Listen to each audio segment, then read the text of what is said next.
Ben, I need you to listen here, okay?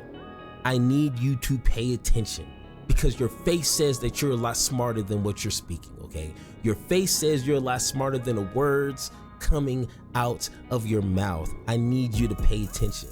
Hey, thank you for watching Power to the Pod, where we are committed to an intellectual integrity and a moral honesty. I'm your host, Superior, and once again, thank you for watching. Now, in this video, we're here to talk about our best friend.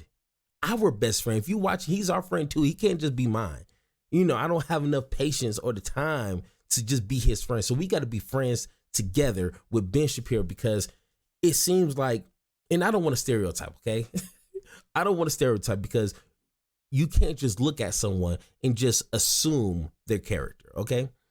But with Ben, I see him and I just assume he's going to say something smart. I'm just assuming on how, you know, his face is structuring, just that, you know, I don't want to say anything rude. YouTube, don't punish me, okay? I'm not bullying, okay? But I would just assume something smart would come out of his face. And once again, he doesn't surprise me. He doesn't. Okay. Now, talking about school lunches, to the basic conversation that you can have with someone, school lunches should be given to students. That's not a hard thing to figure out. If you ever went to a public school, you will understand. You're there 7-8 hours, sometimes a little bit longer. Schools should provide lunches. It's not a hard thing. Just buy some Lunchables, give them out. The kids will love it. Okay. But once you start getting deeper into it and trying to politicize school lunches, if you're on the wrong side of that conversation, you're going to look like an idiot. I'm not saying Ben is an idiot, but you're going to look like one. And if you talk like one, if you walk like one, then you might be that idiot. You know what I'm saying? So let's go ahead and hear what Ben has to say about school lunches. Let's have that conversation. If government can protect kids from the sick radical left, shouldn't they also protect kids from hunger? Wouldn't it make sense to strengthen food stamps and have school lunch be free since some kids are in school lunch debt? Well, I mean, if you are a parent, school lunches are not going to solve the problem of child hunger at any serious level.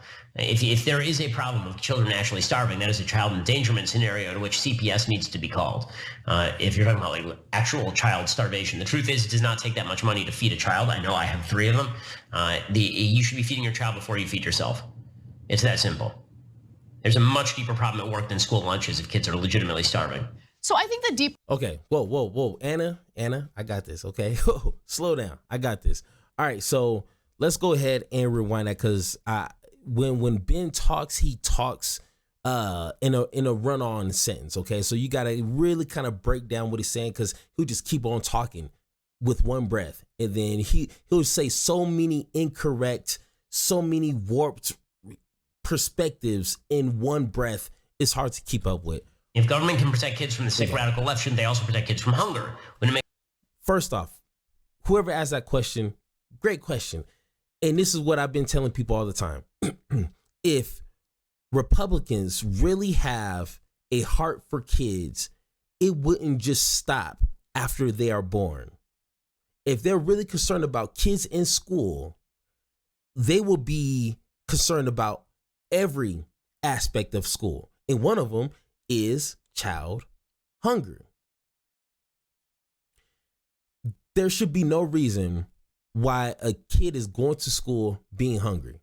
That's simple. Okay. Once again, that goes back to our last conversation. That's just that alone is really simple to understand. If they're at school for 7, 8, 9 hours a day, feed them. Simple. That should have been a simple answer. Let's hear what he says. Makes sense to strengthen food stamps and have school lunch be free since some kids are in school lunch debt. Well, I mean, if you are a parent, school lunches are not going to solve the problem of child hunger at any serious level. Okay, so yes, he is right. School lunches, okay, is not going to tackle the entirety of child hunger. We know that. If it was that easy, maybe I don't want to say that we would have done that, but you know what I'm saying. No one is saying feeding kids at school is going to 100% eradicate child hunger. But if we just do some simple Google searching, I know a lot of people oppose Google searching. It says when Biden did the child tax credit, and a part of that was school lunches. Check this out. The CTC caused a reduction of food insecurities by insufficiencies by 19% amongst families with children. 19%. Are you saying 19% is something to pass on? I know 19% is not 100, but it's something. I'm pretty sure the families and the kids who were able to eat something and not be worried, at least for that small time, that means something, right? I mean, you're supposed to be the party of family values and strengthening family, right?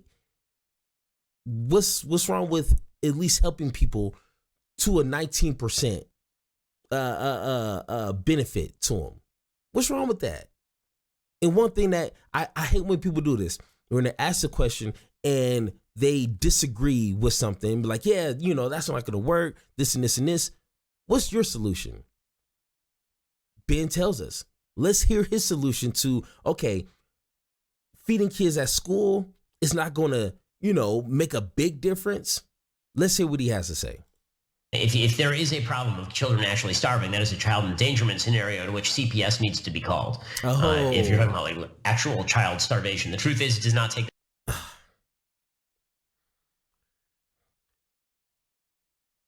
Ben, I need you to listen here, okay? I need you to pay attention because your face says that you're a lot smarter than what you're speaking, okay? Your face says you're a lot smarter than the words coming out of your mouth. I need you to pay attention, okay?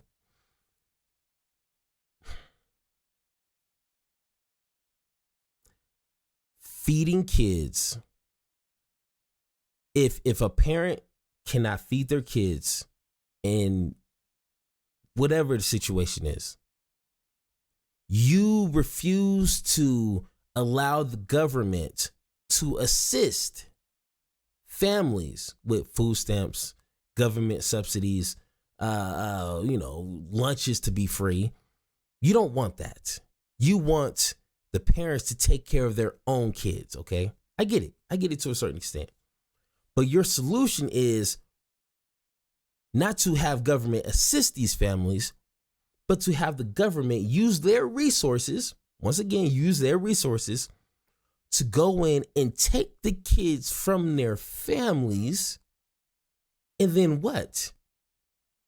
Put them in foster care, which is ran by taxpayers' money.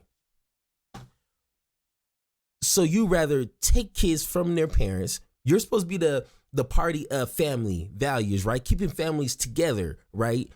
But you want to